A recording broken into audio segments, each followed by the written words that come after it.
Hello dear students, welcome. Today we will discuss hydride of 16 group element. The oxygen, sulfur, selenium, tellurium and polonium are the element of 16 group of the periodic table. The four element oxygen, sulfur, selenium and tellurium are the non-metal, and polonium is a metal which is radioactive and have very short life. The first four elements of this group are collectively known as chalcogen, or forming element known as the chalcogens, because of many metals occurs in nature in the form of oxide and sulfide. Selenium and tellurium occur as metal, selenide and telluride in sulfide ore. The element of 16 groups have 6 electrons in their outermost shell and have the general formula NH2NP4. यानी आज हम 16 group के hydride पढ़ेंगे। इनमें oxygen, sulphur, selenium and tellurium, polonium ये 16 group element है। इनमें polonium एकमात्र मेटल है, बाकी सब नॉन मेटल है। और जो पोलोनियम है वो रेडियो एक्टिव एलिमेंट है और उसकी लाइफ बहुत छोटी होती है। 16 ग्रुप के एलिमेंट्स को हम चैल्कोजन भी कहते हैं, पोलोनियम को छोड़कर, क्योंकि जो नेचर में जो मेटल्स पाए जाते हैं प्लेटिनम और गोल्ड को छोड़कर वो जनरली सभी ऑक्साइड और सल्फाइड ओर के रूप में पाए जाते हैं। Selenium and tellurium mostly sulphide ore के रूप में पाया जाता है, जिनको हम सेलेनाइड एंड टेलुराइड कहते हैं। इन सभी के इन सभी एलिमेंट्स के लास्ट सेल में 6 इलेक्ट्रॉन पाए जाते हैं और ऑक्टेट से 2 इलेक्ट्रॉन जो कम होते हैं, तो ये 2 इलेक्ट्रॉन लेकर अपना ऑक्टेट पूर्ण करने की कोशिश करते हैं। सो इनकी वैलेंसी 2 होती है। सो 16 ग्रुप एलिमेंट देखें। एलिमेंट तो oxygen, sulphur, selenium, tellurium and polonium, ये जो चारों हैं वो नॉन मेटल है और ये एकमात्र जो है वो मेटल है इस ग्रुप में, और वो भी जो है वो रेडियो एक्टिव है। इनका एटॉमिक नंबर देखें तो 8, 16, 34, 52 एंड 84। इनका general configuration of the outer most का देखें तो इनका आउटर मोस्ट का जो जनरल कॉन्फ़िगरेशन वो है NH2NP4। यहाँ जो N जो है इसके लिए 2 है, इसके लिए N की वैल्यू 3 है, इसके लिए N की वैल्यू 4 है, इसके लिए N की वैल्यू 5 है और इसके लिए N की वैल्यू 6 है। So the outermost shell configuration 2H2 और इसका होगा ये नियोन और 3H2 3P4 3D जो वैकेंट रहता है। जो ये आर्गन 18 और ये जो D है यहाँ से 3D बढ़ना स्टार्ट होता है 4H2 4P4 और इसका होगा क्रिप्टॉन 36, यहाँ जो है 4D10 5H2 5P4 और इसके लिए होगा जिनॉन 54 और इसमें यहाँ से 4F बढ़ना प्रारंभ होता है, 5D कंप्लीट हो जाता है और 6H2 6P4। सो हम देख रहे हैं कि इनके आउटर मोस्ट सेल में 6 इलेक्ट्रॉन है। इसका ये 2 इलेक्ट्रॉन ग्रहण करके ऑक्टेट कंप्लीट करते हैं, तो इनकी जो वैलेंसी होती है वो 2 होती है। और ये जनरली जो है इनको हम चैल्कोजन कहते हैं। चैल्कोजन इसलिए कहा जाता है कि ये सभी मेटल जो नेचर पाए जाते हैं वो मोस्टली ऑक्साइड और सल्फाइड और में पाए जाते हैं। जैसे जिंक सल्फाइड है, PbS है, कॉपर पाइराइटीज है, ऐसे जैसे फॉर एग्जांपल और भी ले सकते हो जिंक क्या नाम आयरन सल्फाइड है, और Fe2O3 है, Fe3O4 है। ऐसे ही और भी है, जैसे मैग्नीशियम का सोल्ट है MgSO4 7H2O, this is not the Epsom salt. Epsom salt ये मैग्नीशियम का मेन ओर है, और इसी प्रकार से और भी और पाया, जैसे बेराइटा आता है तो उसका ये इसका और बेरियम रूप में पाया जाता है। ये जो है जिंक ब्लेंड कहलाता है, जिंक ब्लेंड, ये जिंक का सल्फाइड, और ये है गैलेना जो लेड का सल्फाइड, और ये है कॉपर पायराइटीज जो कॉपर का मेन और है, जो सल्फाइड और है, और ये है आयरन पायराइटीज, ये जिसको फुल्स गोल्ड भी कहते हैं, और ये लोहे का ऑक्साइड है जिसको बोलते हैं हेमाटाइट, और ये है मैग्नेटाइट। तो हम देख रहे हैं कि जो भी मेटल्स है उनमें मोस्टली ऑक्साइड और सल्फाइड की इम्प्योरिटी पाई जाती है। इस कारण इस ग्रुप के एलिमेंट को हम चैल्कोजेन भी कहते हैं। नाउ आज हमारा जो मेन है वो है ये जो बेसिक जानकारी थी, और हम पढ़ेंगे अब हाइड्राइड्स। तो ये सभी जो एलिमेंट है, oxygen, sulphur, selenium, tellurium and polonium, ये सभी हाइड्रोजन से रिएक्शन करके सबको हम M मान ले, M, और ये है तो MH2 टाइप के हाइड्राइड बनते हैं, जिनका जनरल फॉर्मूला होगा H2O। ऑक्सीजन जो है वो डाइवेलेंट के रूप में एग्जिस्ट होती है due to the short size and effective overlapping between the non bonding orbitals, और H2S, H2Se, H2Te and H2PO, which is radioactive. So these are the hydride of this group. तो आज हम इन्हीं की स्टडी करेंगे। H2O, H2S, इसमें देखें तो जो H2S है, H2O के अलावा ये सभी गैसेस फॉर्म में पाए जाते हैं, और ये एक बात करिए लिक्विड के रूप में एग्जिस्ट होता है, और ये हाईली पॉइजनस होते हैं। इनमें बैड स्मेल होती है, जबकि H2 जो प्योर स्टेट में कलरलेस, ऑडरलेस एंड टेस्टलेस होता है, जबकि जो H2S है उसमें रोटन एग लाइक स्मेल आती है, इसमें सड़े अंडे जैसी स्मेल आती है, और ये सारे पॉइजनस है। तो आज हम इनके बारे में जानकारी पढ़ेंगे। तो these are the hydride of the cysteine group element. So हम आज जो पढ़ेंगे कौन कौन से पॉइंट है इनके बारे में पढ़ेंगे। तो हाइड्राइड की हम जो कैरेक्टर पढ़ेंगे वो है हमारा bond angle and hybridisation. Second point होगा वो हमारा वॉलेटिलिटी।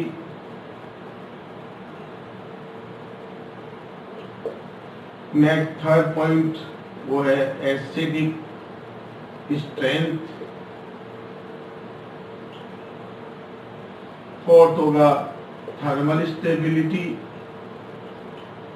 मोस्टली एग्जामों में इनके क्वेश्चन आते हैं, अरेंजमेंट। और फिर लास्ट में होगा हमारा वो है रिड्यूसिंग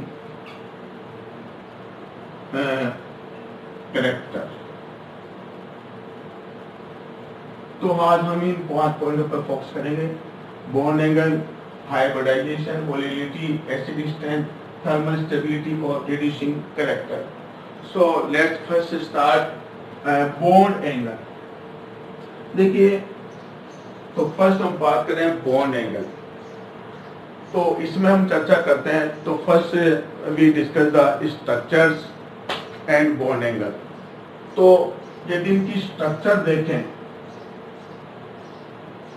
तो जो स्ट्रक्चर है, यानी ये जो है MH2 टाइप के हाइड्राइड है, इसमें सभी आ गए हैं, H2O, H2S, H2SE, H2PE and H2PO। इसमें जो सेंट्रल एटम है वो sp3 हाइब्रिडाइज है। सब में sp3 हाइब्रिडाइजेशन है। सेंट्रल एटम का जो हाइब्रिडेशन है वो sp3 है। ठीक है, तो यदि हम H2 में देखें तो ऑक्सीजन का आउटर मोस्ट का कॉन्फ़िगरेशन है हीलियम 2s2 2p4। तो s में 2 इलेक्ट्रॉन है और p के अंदर 3 ऑर्बिटल होते हैं, px, py एंड pz। एक में पेयर इलेक्ट्रॉन है। इस प्रकार हम देख रहे हैं। So this is the 2p4 2s2. It is the outermost electronic configuration. इनमें जो है 1s and 3p, तो they undergo the sp3 hybridization, तो the hybrid orbital है। और sp3 hybridization जो 4 sp3 ऑर्बिटल होते हैं, they are oriented in tetrahedrally। ठीक है, ये सेंट्रल एटम है, कोई भी मान लो, फॉर एग्जाम्पल ऑक्सीजन मान लो, ये ऑक्सीजन मान लो। तो इसके ये 4 sp3 हाइब्रिडल ऑर्बिटल है, ये जो टेट्राहेड्रली ओरिएंटेड होते हैं। इनमें 2 में लॉन पेयर ऑफ इलेक्ट्रॉन है, वो किसी भी बात, और 2 में जो है वो अनपेयर इलेक्ट्रॉन है। ठीक है, ये ऑर्बिटल हो गए 4।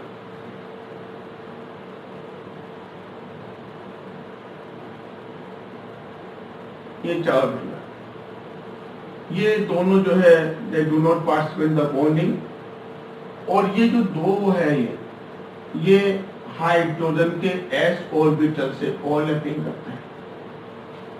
तो 4 sp3 ऑर्बिटल्स के अंदर 2 जिनमें सिंगल इलेक्ट्रॉन है, अनपेयर इलेक्ट्रॉन है, वो हाइड्रोजन से बॉन्डिंग करते हैं, बॉन्डिंग करते हैं। और 2 जो है sp3s सिग्मा बॉन्ड करते हैं। ठीक है, तो ये है LP और ये है LP। तो LP के बीच में रिपल्स होता है, और ये है बॉन्ड पेयर ऑफ इलेक्ट्रॉन। तो इसकी जो एक्चुअल स्ट्रक्चर होगी, इन सभी की बात है, तो इस प्रकार से एंगुलर शेप होती है। इसका रीजन है कि ये जो इलेक्ट्रॉन है LP इनके बीच में इंटर इलेक्ट्रॉन रिपल्सन का नाम है LP। और ये जो इलेक्ट्रॉन है वो है bond pair electron. So these are the bond pair electron. और इनके बीच में भी एक रिपल्सन होता है, उनका नाम है LP-BP रिपल्सन। सो किसी मॉलिक्यूल की जो रियल स्ट्रक्चर जो है वो कंसिडर होती है, डिटरमिनिस्ट होती है LP एंड BP इलेक्ट्रॉन जो सेंट्रल एटम पर मौजूद है। तो due to the LP-BP repulsion, the structure of these hydrides are angular और बैंड शेप होती है। अब इनकी जो शेप हो गई, ये होगी LP-BP रिपल्सन के कारण। जो रिपल्सन है वो LP है और LP-BP रिपल्सन है। इन सबकी हाइड्राइड की जो स्ट्रक्चर होती है वो एंगुलर और बैंड होती है। अब क्वेश्चन ये उठता है कि इनकी जो बॉन्ड एंगल क्या सभी में समान होगा? तो जो बॉन्ड एंगल है वो जो है सेंट्रल एटम की साइज और उसकी इलेक्ट्रोनेगेटिविटी पर डिपेंड करता है। तो हम सबकी स्ट्रक्चर ड्रॉ करें पहले।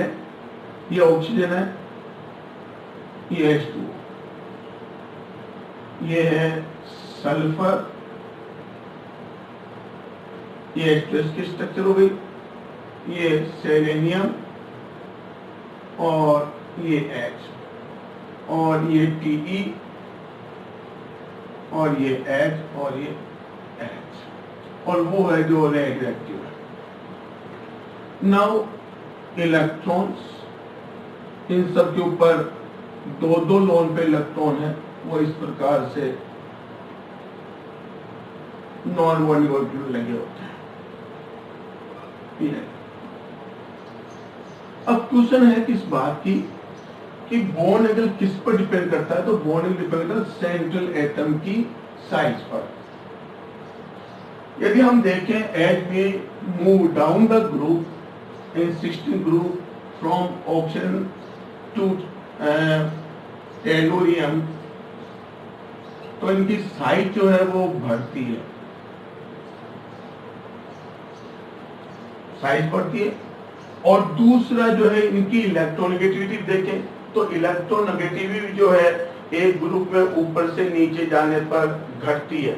यदि हम इनकी इलेक्ट्रॉनिक देखें तो ऑक्सीजन की इलेक्ट्रोनेगेटिविटी जो है वो 3.50 होती है, सल्फर की इलेक्ट्रोनेगेटिव वो 2.44 होती है स्टैंडर्ड, और सेलेनियम की थोड़ी सी ज्यादा है, वो है 2.48, और टेलुरियम की जो होती है वो लगभग होती है 1.76 करीब होती है। ये इनकी इलेक्ट्रोनेगेटिविटी है। तो हम देख रहे हैं कि इलेक्ट्रोनेगेटिव जो है वो ऊपर से नीचे जाने पर घटती है। अब क्वेश्चन इस बात है ये है कि जो ये बॉन्ड पेयर इलेक्ट्रॉन है, यदि वाटर है, in case of the water the bond pair of electron of the OH is closer to the oxygen atom due to the short side and high electronegativity. Then the bond pair electron of SH इसमें दूर है, क्योंकि size बड़ी है और electron कम है।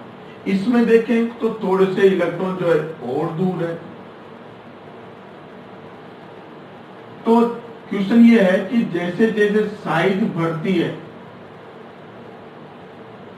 जैसे जैसे साइज बढ़ती है तो बॉन्ड पेयर ऑफ इलेक्ट्रॉन जो होते हैं बॉन्ड के, वो इलेक्ट्रोनिटी घटने के साथ साथ उससे दूर शिफ्ट होते चले जाते हैं, जिससे क्या होता है कि इनके बीच में जो रिपल्सन है, that was the repulsion between bond pair and bond pair electrons are decreases and the bond angle become decreases। तो हम देखें कि यहाँ पर इंटरइलेक्ट्रॉन ज्यादा है बॉन्ड पेयर इलेक्ट्रॉन में, यहाँ उसकी तुलना में कम है क्योंकि साइज बड़ी, इलेक्ट्रॉन घटे हैं। इस प्रकार से जो है बॉन्ड एंगल भी क्या होता है, घटता चला जाता है।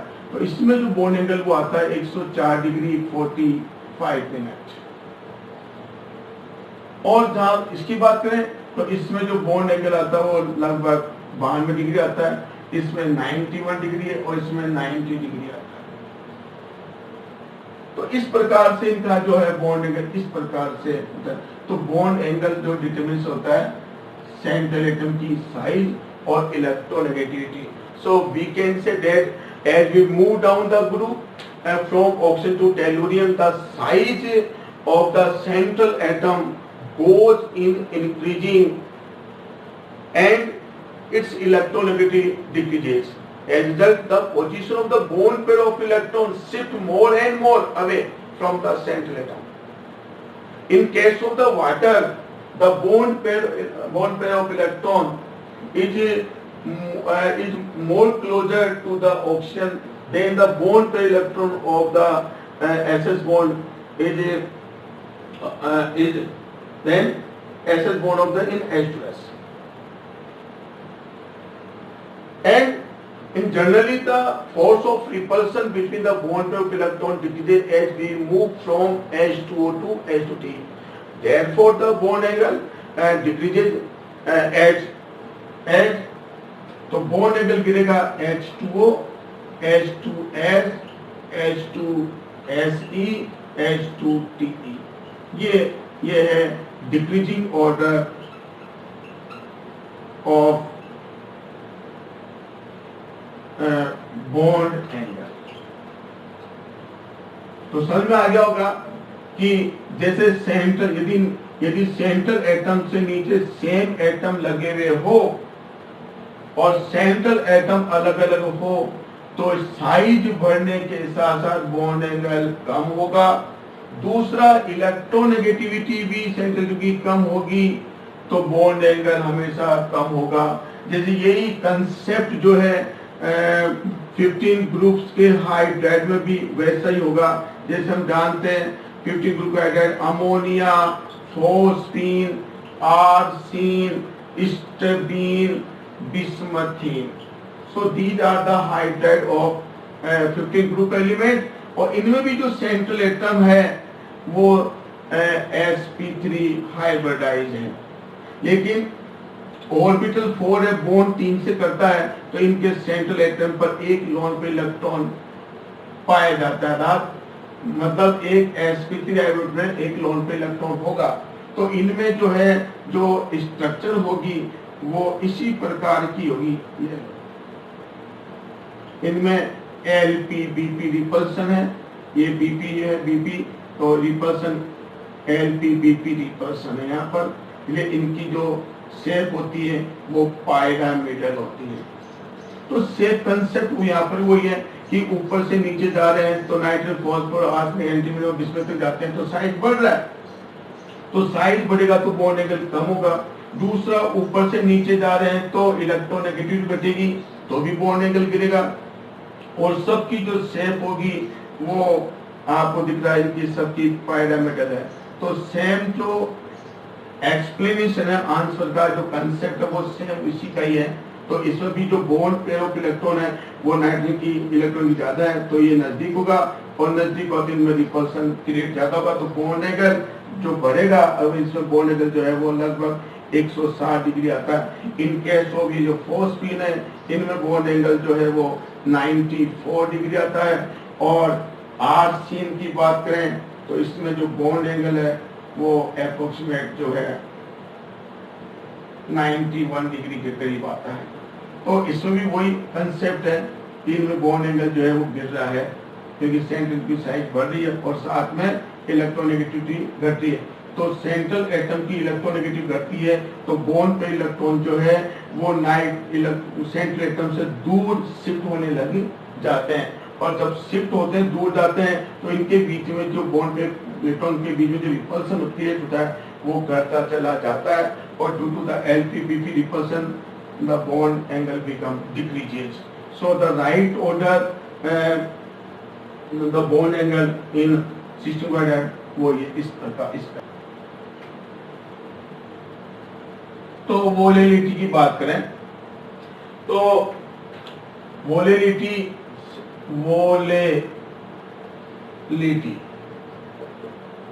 देखिए वोलेलिटी क्या चीज है।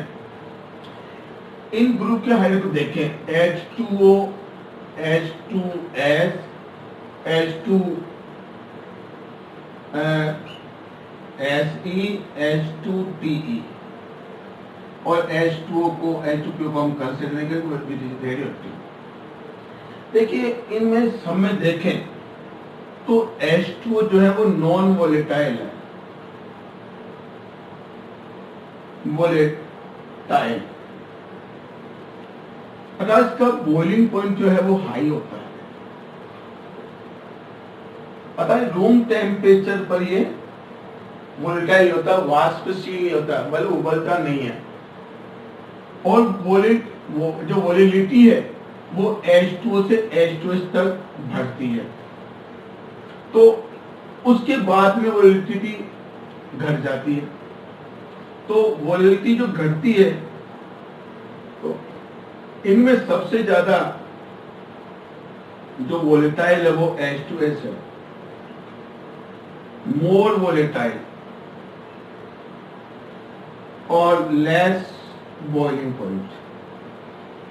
उसके बाद में जो है सब ज्यादा वोलेटाइल है, उसके बाद में वोलेटाइल नेचर घटती जाती है। इसका कारण क्या है? तो हम कह सकते हैं कि the volatility increases from H2O to H2S। तो शुरू में H2O से H2S तक बढ़ती है ना।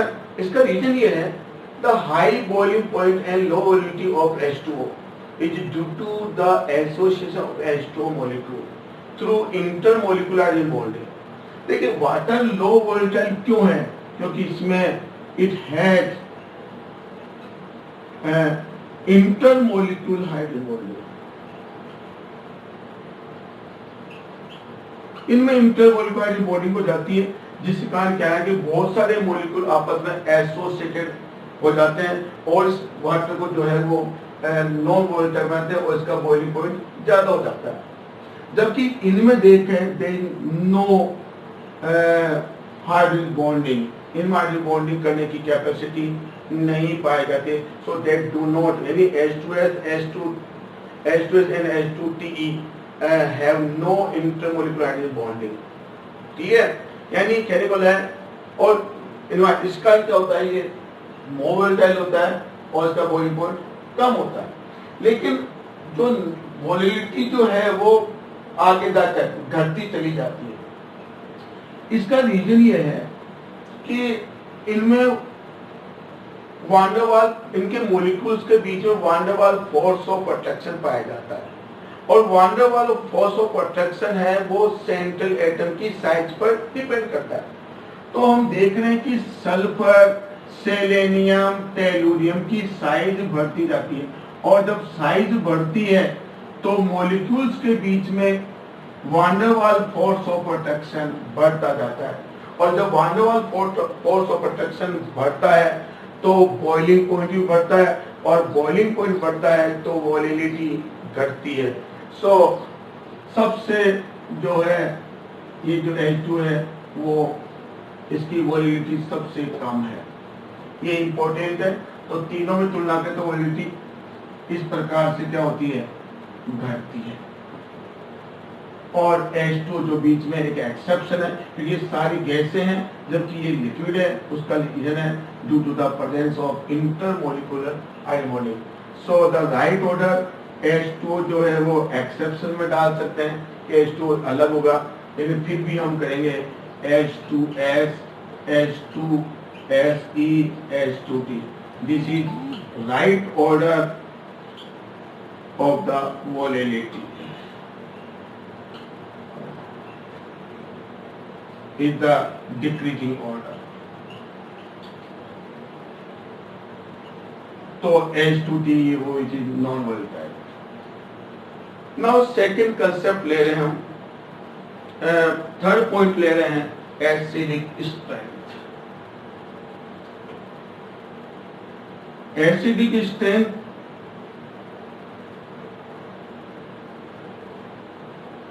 Third point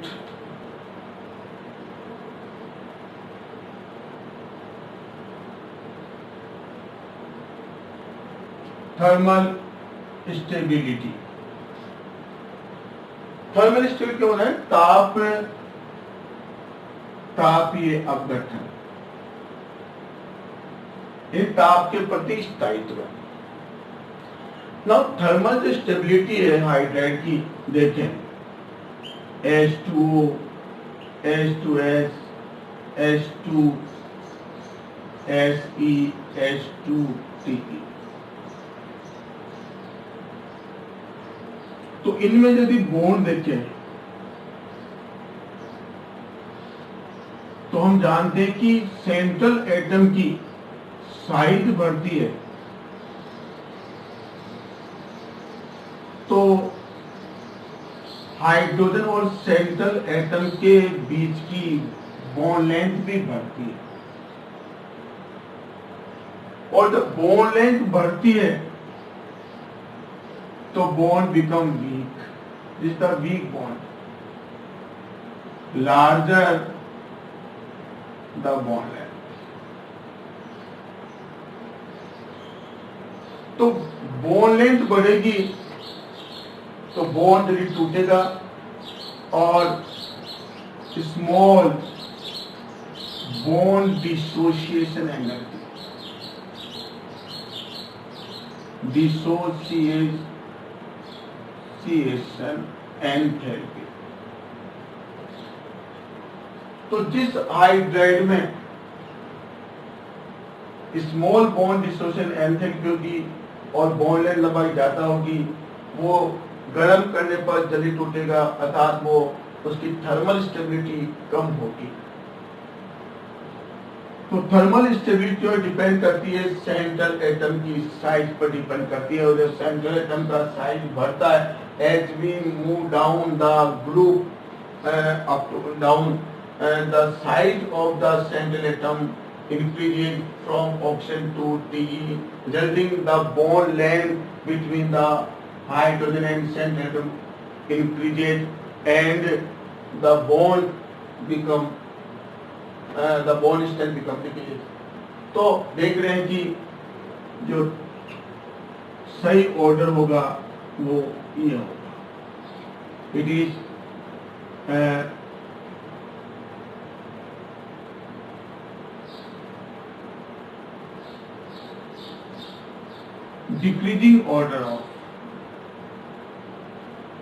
decreasing order of thermal stability। तो थर्मल स्टेबिलिटी जो है inversely proportional the bond length between the metal and hydrogen bonding. So we can say that the thermal stability of the hydride decrease from H2 to H2Te. Ongoing down the group, the size of the central atom increases and therefore its tendency to form a stable covalent bond with hydrogen decreases। ठीक है? As a result, the MH bond strength decreases and therefore thermal stability decreases। यानी जैसे जैसे हम ऊपर से नीचे जाते हैं, सेंट्रल एटम की साइज बढ़ जाती है, सेंट्रल की साइज बढ़ती है तो हाइड्रोजन के साथ जो कोवेलेंट बॉन्ड बनाने की जो टेंडेंसी है वो गिरती चली जाती है, और जब टेंडेंसी गिरती जाती है तो सिंपल सी बात है कि इसकी बॉन्ड जो है कि जो ताकत है वो कम हो जाती है और थर्मल स्टेबिलिटी भी क्या होती है, डिक्रीज होती चली जाती है। So it is decreasing of the thermal stability. Now अब हम लेते हैं नेक्स्ट पॉइंट, वो है नेक्स्ट पॉइंट है reducing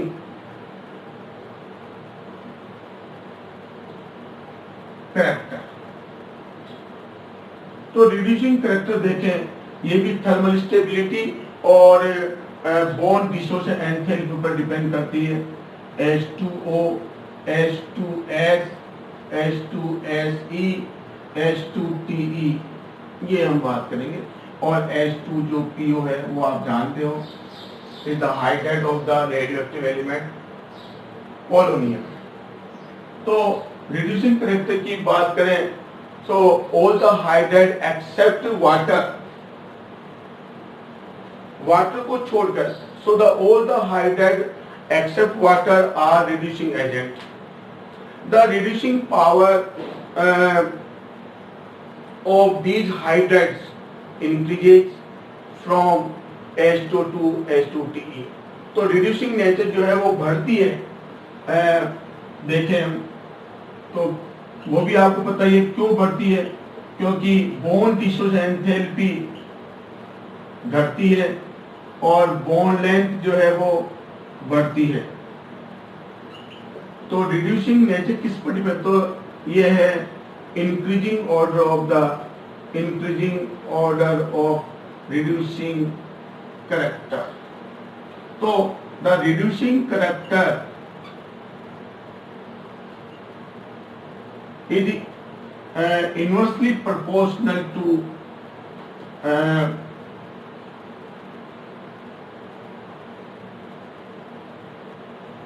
bond dissociation enthalpy. Bond dissociation enthalpy कम होगी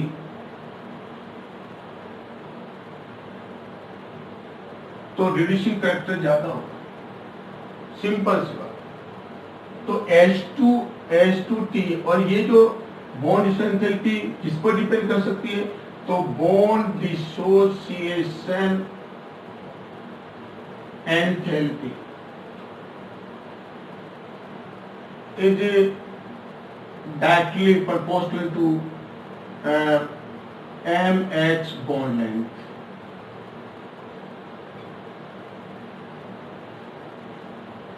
MH bond length बढ़ेगी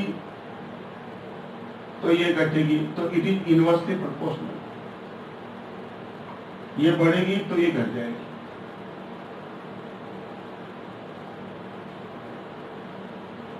तो ये है रिड्यूसिंग कैरेक्टर का। अब हम पढ़ेंगे नेक्स्ट पॉइंट, एसिडिक स्ट्रेंथ।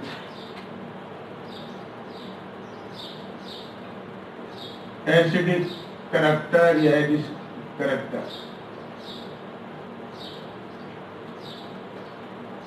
तो एसिडिक स्ट्रेंथ के बारे में बात करें तो acidic strength of the acidic strength increases from H2 to H, यानी जो एसिडिक स्ट्रेंथ है वो बढ़ेगी H2O2 H2TE।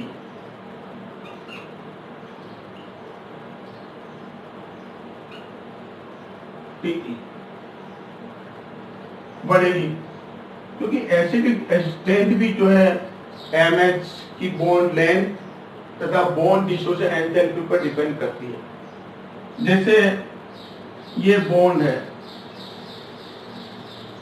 तो सेंट्रल एटम की बॉन्ड लेंथ, सेंट्रल एटम की साइज बढ़ रही है क्योंकि अपन पीरियड्स में ऊपर से नीचे जाते हैं तो साइज बढ़ती है। तो जब साइज बढ़ती है तो कोवेलेंट जो बॉन्ड बनता है उसकी बॉन्ड लेंथ भी क्या है, बढ़ती है।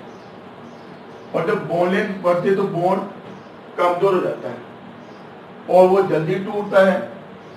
तो ये टूटेगा, it is a weak bond, और ये बॉन्ड टूटेगा तो it gives H+ ion NTE minus में टूटेगा और फटाफट से क्या करेगा, H रिलीज करेगा। So it is a weak bond. तो एसिडिक स्ट्रेंथ जो होगी वो इस प्रकार से होगी। तो it is increasing order of acidic.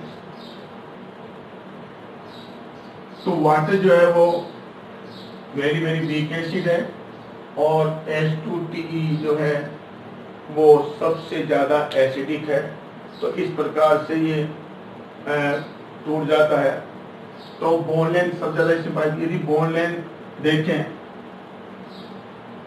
इनकी बॉन्ड लेंथ जो होती है वो HO की जो बॉन्ड लेंथ होती है वो करीब करीब 96 पिकोमीटर होती है और जो HS की जो बॉन्ड लेंथ होती है वो 134 है और इसकी 146 बॉन्ड लेंथ है, या तो ठीक है नहीं तो उतनी है, और इसकी 169 पिकोमीटर होती है। सो ये इसकी बॉन्ड लेंथ है, बॉन्ड लेंथ। तो बॉन्ड लेंथ बढ़ती है तो एसिडिक नेचर भी बढ़ती है। तो acidic strength is directly proportional to the inversely proportional to the bond length between M H। ये बढ़ेगी not directly proportional bond length MH bond directly proportional होती है। बॉन्ड लेंथ बढ़ेगी तो यह, और acidic strength it is inversely proposed the bond dissociation